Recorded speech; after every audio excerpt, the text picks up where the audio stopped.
Willie was only 20 when he died almost a century ago. I'm not sure how he died. All I know is that he is buried in a now abandoned cemetery, and there is some kind of spooky legend about him. And he has a really creepy inscription on his tombstone. Young people, all as you pass by, think of me, for you must die. Repent in time, no time delay, for I am my prime was called away. Creepy, right? Where the stories got started about Willie, I don't know. I first heard about him when I was in high school. The story I was told was that when you went to the cemetery that Willie was buried in, Willie would play tricks on you. If you placed a coin on his tombstone, the coin would disappear. Some claimed to have seen Willie's ghost wandering amongst the gravestones. Some said he was the keeper of the cemetery. And this story was known by almost every teenager in the area. The cemetery became a popular hangout for them, especially at Halloween. Everyone wanted to go there to get spooked by Willie's ghost. Even if Willie's ghost was a myth, we all still wanted to get scared, just so we could have our own stories of encounters with Willie. How Willie got the name Weird Willie is also another mystery, but it added to the ambience. It was a name that got your attention. It added to the lore of it all. The ghost of a young man named Weird Willie who has a really creepy inscription on his tombstone. It made for a great ghost story. When I was told the tale, that's all I figured it was. A story. A spooky tale to tell on a spooky Halloween night. It was creepy, yes, but I didn't believe it. When my friend Gina told me the story, I was intrigued.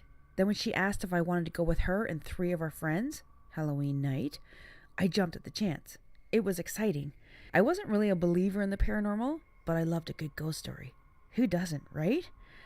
I was also interested in photography, and I thought it would be a good opportunity to get some great photos for my collection. October 31st arrived, and in late afternoon, we headed to the cemetery, I with my camera in hand. The cemetery where Willie was buried was, as you probably expected, out in the middle of nowhere. We had to travel down this old dirt road that seemed to get narrower as we got closer to the cemetery. And when we arrived, I couldn't believe my luck. It was a great location to take photographs. And the cemetery? It looked just like the cemeteries you see in old horror movies. It was a tiny cemetery with tilted headstones and creepy trees with their claw-like branches that seemed to be reaching out for you. This place really was abandoned.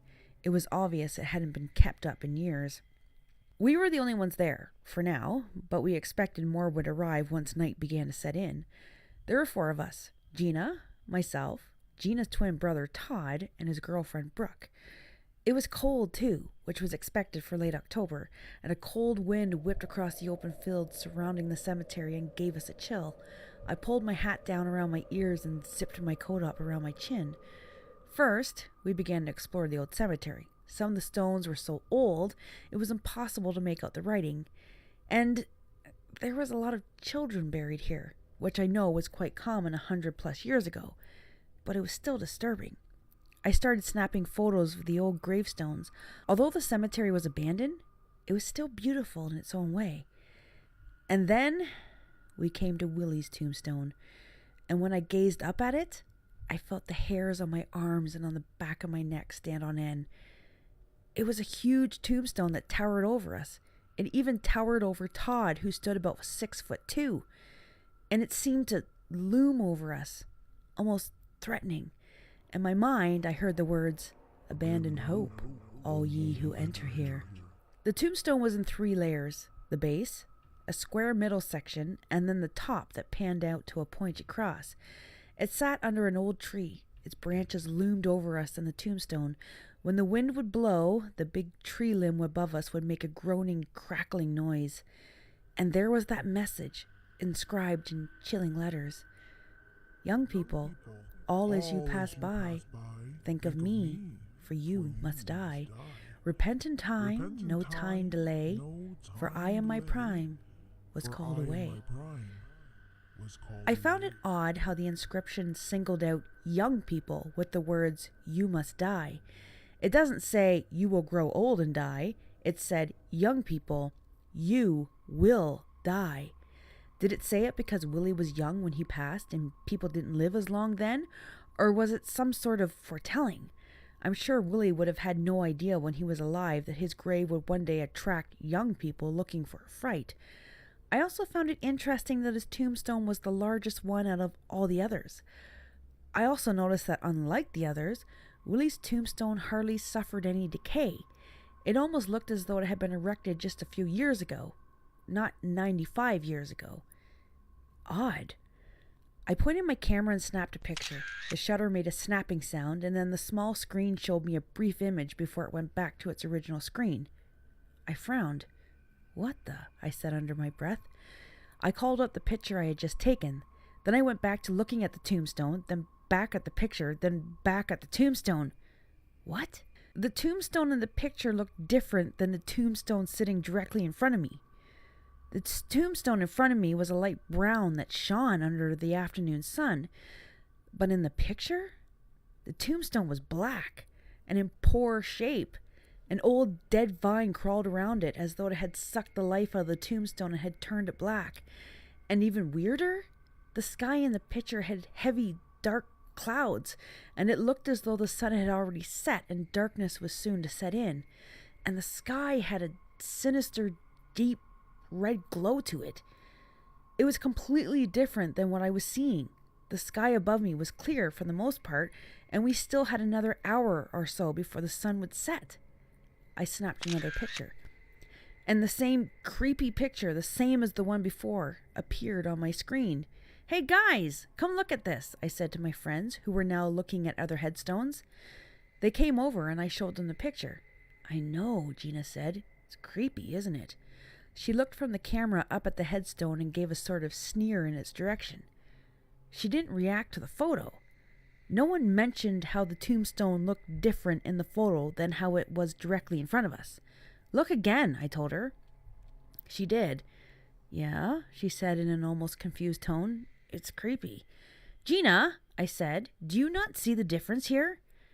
Gina now looked at me like I was losing my mind. "No? What difference?"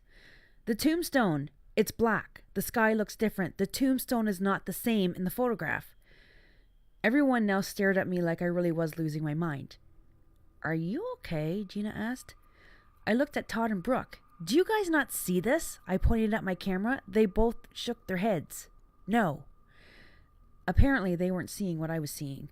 Todd started to laugh. Oh, I get it," he said. "You're playing a Halloween prank on us. Good one. You had us fooled for a minute. We thought you were actually nuts." Everyone laughed, except for me. I turned back to the tombstone and snapped another picture. When I looked at the picture, I wanted to scream. The tombstone was different again. This time it showed more decay. The cross on top was missing and lay beside the base. The inscription was unreadable. The sky was still a deep red color. I snapped another picture, then another, then another. Each time the tombstone looked more decayed. "What's happening?" I yelled. I turned back to my friends. They were gone. My eyes scanned the cemetery. They were nowhere to be seen. I looked back towards the road. Todd's car was gone. "Hey!" I screamed. "Where are you guys?" No one answered. "Okay, I guess I'm the one being pranked now, am I?" I asked, trying to chuckle. No one answered. "Come on, you guys," I called. "Your prank is funny. You can come out now." Silence. I turned back to the tombstone and screamed. It now looked as it did in the photograph. Black, decayed, and unreadable inscription, and being choked by that vine. And the sky was now the deep red color it had been in the photograph. And now a thick fog was beginning to make its way across the fields, hiding some of the headstones from view. This was no prank. It was now icy cold. The grass under me made a crunching sound from a frost that had suddenly settled on the ground. And it was eerily quiet for the most part, except for what sounded like footsteps walking toward me. I gave a sort of sigh, thinking it was my friends coming out from their hiding places. "Oh, thank God," I sighed. But out from the fog stepped a little boy. His hair was white, his skin was white, and he wore a little black suit. If I were to guess, I would say he couldn't have been any older than 5. And then a little girl stepped out from the fog, looking to be around the same age. She wore a pink dress, her long black hair fell down around her shoulders and framed her pale, white face. But the clothes they were not from this time period. I have seen old photographs of children in the late Victorian era, and these children looked dead. They said no words, but they looked at me with sad eyes and seemed to be eyeing the area around my shoulders and my neck. "Who are you?" I screamed at them. "What are you doing here?"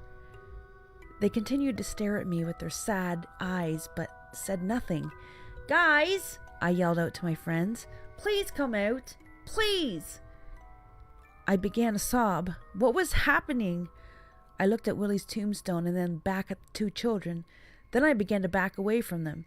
I took about 10 steps when my feet hit something and I fell backwards and landed on my back.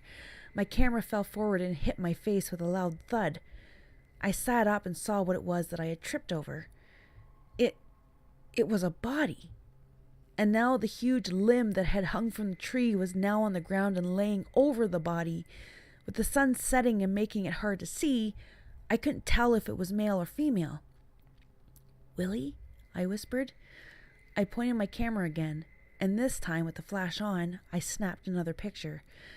And this time I began to sob uncontrollably. I saw my friends in the photo. It was daytime, and Willy's eerie tombstone was behind them. But it wasn't the tombstone that frightened me. It was what my friends were looking at. A downed tree limb, and me. I was laying underneath it. I looked back at the 2 children. They stared at me with their sad eyes for a brief moment before turning away and walking back into the fog. And I began to scream. The sun has come up on another day, and the fog is gone. I no longer feel cold anymore. I have watched as seasons have come and gone. None of them affect me or bother me. I often see the 2 children with sad eyes. They have never said a word to me. I like to sit by Willy's tombstone. Its cross lays on the ground beside the base. The cemetery sees few visitors, but when they do come, sometimes I show up in people's photographs. Sometimes people see me with their own eyes, and I hear what some of them say. They speak of a young girl who was taking photographs when a tree limb broke off the tree and killed her, breaking her neck. And for those who do see me in their photographs and with their own eyes, I hear them speak about my neck and how it seems to be on a weird angle.